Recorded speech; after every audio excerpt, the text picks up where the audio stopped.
അസ്സലാമു അലൈക്കും. ബിസ്മില്ലാഹില്ലദീ ലാ യളുറു മഅ ഇസ്മിഹി ഷൈഉൻ ഫിൽ അർളി വലാ ഫിസ്സമാഇ വഹുവസ് സമീഉൽ അലീം. നമ്മളെല്ലാവരും ദുആ ചെയ്യുന്നവരാണ്.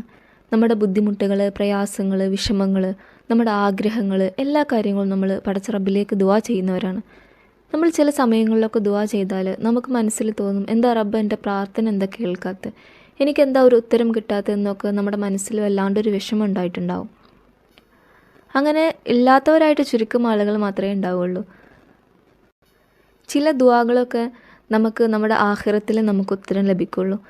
എന്നാൽ ചിലതാകട്ടെ നമുക്ക് പെട്ടെന്ന് ഉത്തരം ലഭിക്കും. നമ്മൾ ദുആ ചെയ്തതുകൊണ്ട് ഒരിക്കലും ഒരു ബുദ്ധിമുട്ട് നമുക്ക് വരില്ല. എന്തായാലും ഒരു നല്ലത് മാത്രമേ നമുക്ക് സംഭവിക്കുള്ളൂ. ദുആ ചെയ്യുന്നതിൽ കുറേ മര്യാദകളും കുറേ രീതികളൊക്കെ ഉണ്ട്. ആ രീതികളും മര്യാദകളൊക്കെ അനുസരിച്ചിട്ട് നമ്മൾ ദുആ ചെയ്യുകയാണെന്നുണ്ടെങ്കിൽ ഇൻഷാ അല്ലാഹ് തീർച്ചയായിട്ടും കാരുണ്യം ചെയ്യുന്നവരിൽ ഏറ്റവും കരുണക്കടലായ റഹ്മാനെ നമ്മെ ഒരിക്കലും തട്ടിക്കളയൂല. പടച്ച റബ്ബിന് നമ്മളെ അത്രയേറെ ഇഷ്ടമാണ്. നമ്മളൊരു ദിവസം എന്തെല്ലാം തെറ്റുകൾ, എന്തെല്ലാം വേണ്ടാത്ത കാര്യങ്ങളൊക്കെ നമ്മൾ ചെയ്യുന്നുണ്ട്. എന്നാൽ പോലും പടച്ച റബ്ബ് നമുക്ക് ഭക്ഷണം തരുന്നുണ്ട്, നമുക്ക് ശ്വസിക്കാൻ വായു നൽകുന്നുണ്ട്. അങ്ങനെ ഒട്ടനവധി അനുഗ്രഹങ്ങൾ നമുക്ക് നൽകുന്നുണ്ട്. അപ്പോൾ പടച്ച റബ്ബ് തീർച്ചയായിട്ടും നമ്മുടെ ദുആക്ക് ഉത്തരം നൽകും. ഈ ഒരു വിശ്വാസം വേണം നമുക്ക് ആദ്യമായിട്ടുള്ളത്. ദുആ ചെയ്യുമ്പോൾ എൻ്റെ പടച്ച റബ്ബ്, എൻ്റെ റബ്ബ് എനിക്ക് നൽകും, എൻ്റെ റബ്ബിന് എന്നോട് സ്നേഹമുണ്ട്, കാരുണ്യവാനാണ്, അതുകൊണ്ട് എനിക്ക് നൽകും എന്നുള്ള ഒരു ഉറച്ച വിശ്വാസമാണ് ഏതൊരാളുടെയും ഖൽബിൽ ആദ്യമായി കൊണ്ട് തന്നെ വേണ്ടത്. പിന്നീട് ദുആ ചെയ്യാനായിട്ട് നല്ല സമയം തിരഞ്ഞെടുക്കുക. ഇശാ മഗ്‌രിബിൻ്റെ ഇടയിൽ, സുബ്ഹിക്ക് ശേഷം, തഹജ്ജുദിൻ്റെ സമയം, അങ്ങനെ ഒട്ടനവധി സമയങ്ങളും നേരങ്ങളും ഒക്കെയുണ്ട്.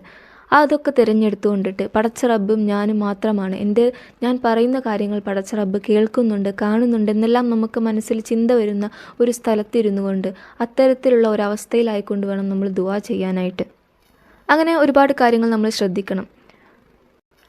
അത്തരത്തിൽ അല്ലാഹു തആല നമ്മുടെ ദുആ സ്വീകരിക്കാനായിട്ട് ദുആ ചെയ്യുന്നതിൻ്റെ മുമ്പ് നമ്മൾ 17 തവണ ഞാൻ ഈ സ്ക്രീനിൽ കാണിക്കുന്ന ഈ ഒരു ദിക്റിനെ നിങ്ങൾ ചൊല്ലാനായിട്ട് ശ്രദ്ധിക്കുക. യാ ഗനിയു യാ മുഗ്നി യാ അല്ലാഹ് എന്ന ഈ ഒരു ദിക്ർ അല്ലാഹു തആലാൻ്റെ അസ്മാഉൽ ഹുസ്നയിൽപ്പെട്ട പരിശുദ്ധമാക്കപ്പെട്ട നാമങ്ങളാണ് ഈ ഒരു ദിക്റിൽ ഉൾപ്പെടുത്തിയിട്ടുള്ളത്. യാ ഗനിയു യാ മുഗ്നി യാ അല്ലാഹ് എന്ന്. സമ്പത്തുടയവനായ സമ്പന്നനായ അല്ലാഹുവേ എന്നാണ് ഈ ഒരു ദിക്റിൻ്റെ അല്ലെങ്കിൽ ഈ ഒരു അസ്മാഉൽ ഹുസ്നയിൽപ്പെട്ട ഇസ്മുകളുടെ അർത്ഥം വരുന്നത്.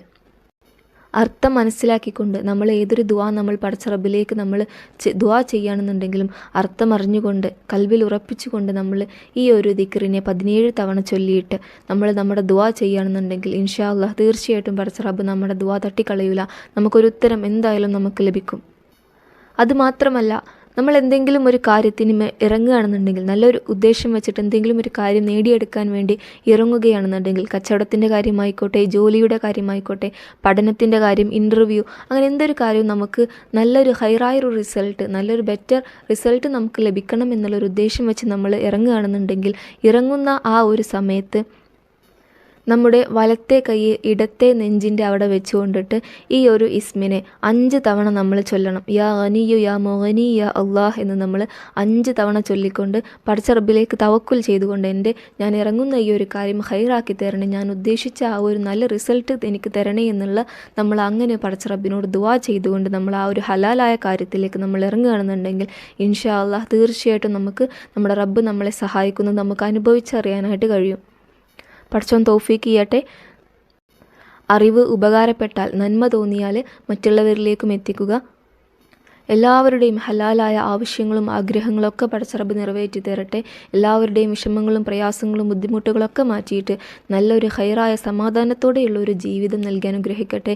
ഇഹലോകവും പരലോകവും വിജയിച്ചവരുടെ കൂട്ടത്തിൽ നമ്മെയും നമ്മുടെ കുടുംബത്തെയും പടച്ച റബ്ബ് ഉൾപ്പെടുത്തട്ടെ.